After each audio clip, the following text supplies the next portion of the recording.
بسم اللہ الرحمن الرحیم۔ السلام علیکم ورحمۃ اللہ وبرکاتہ۔ روزانہ وظائف سننے کے لیے ہمارے چینل کو سبسکرائب کریں۔ صرف ایک سجدے کا وظیفہ۔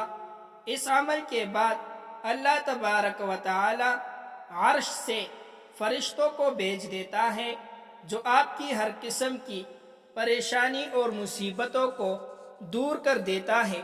انشاءاللہ اس سجدے میں بہت زیادہ برکت ہے اور بہت زیادہ فضیلت ہے۔ اس عمل کو بتانے سے پہلے آپ کو اس کے بارے میں صحابہ کرام رضی اللہ عنہ کا ایک واقعہ سنا دیتا ہوں، جس سے آپ کا یقین اور بھی پختہ ہو جائے گا۔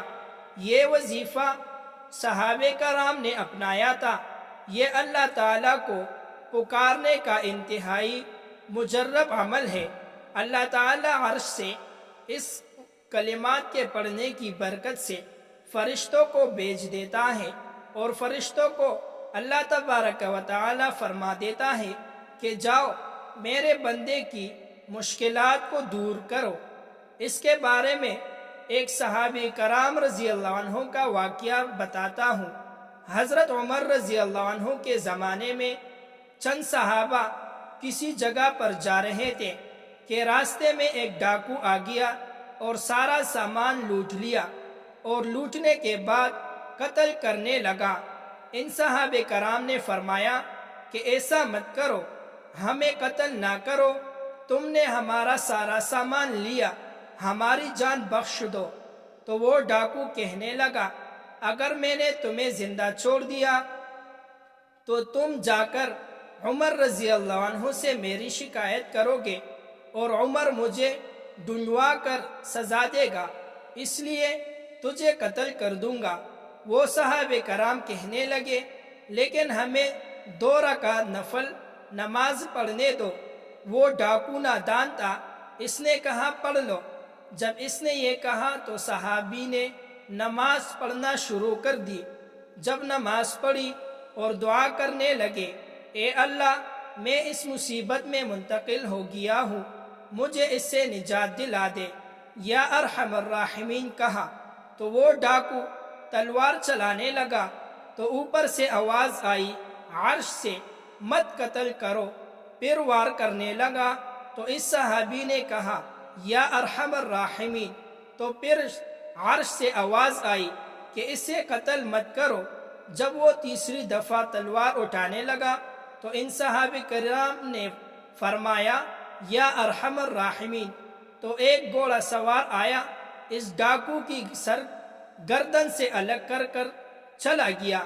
جب دعا کر کے فارغ ہوئے تو صحابی نے اس گھوڑ سوار کو دیکھا تو اس نے کہا کہ میں 7ویں آسمان کا فرشتہ ہوں۔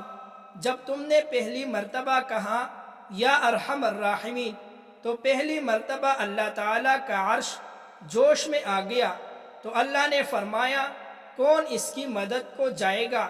میں 7ویں آسمان کا فرشتہ، میں نے ادھر سے آواز لگائی تو میں نے کہا اس کو قتل مت کرو۔ جب تم نے دوسری مرتبہ یا ارحم الراحمین کہا تو میں پہلے آسمان پر آ گیا اور پھر کہا کہ اسے قتل مت کرو۔ جب تم نے تیسری مرتبہ یا ارحم الراحمین کہا تو میں جلدی سے آ کر اس کی گردن کو جسم سے جدا کیا۔ اس واقعے کو سنانے کا مطلب یہی تھا کہ یہ وظیفہ انتہائی مجرب اور پاورفل وظیفہ ہے۔ ابھی چلتے ہیں اپنے وظیفے کی طرف۔ آپ نے وظیفہ اس طرح کرنا ہے کہ آپ نے نماز عشاء کے بعد سجدے کی حالت میں 100 مرتبہ یا ارحم الراحمین پڑھنا ہے۔ اس کی برکت سے انشاءاللہ آپ کی جو بھی مصیبت پریشانی ہو رب کریم وہ دور فرما دے گا۔ سجدے تو ویسے اللہ کو بہت پسند ہے، اور سجدے کی حالت میں یا ارحم الراحمین کو 100 مرتبہ پڑھے اور اس کے بعد دعا کرے تو انشاءاللہ آپ جو بھی دعا مانگو گے رب کریم اپنی بارگاہ الہی سے اس کو قبول فرما دے گا، اور آپ کی جو بھی مصیبت پریشانی ہو رب کریم آپ کی وہ پریشانی اور مصیبت کو بھی دور فرما دے گا۔ تمام معزز سامعین سے گزارش ہے کہ اس عمل کو اپنے زندگی کا معمول بنا لے۔ انشاءاللہ العزیز آپ ہر قسم کے مشکلات اور پریشانیوں سے محفوظ ہوگے۔ جزاک اللہ خیرہ۔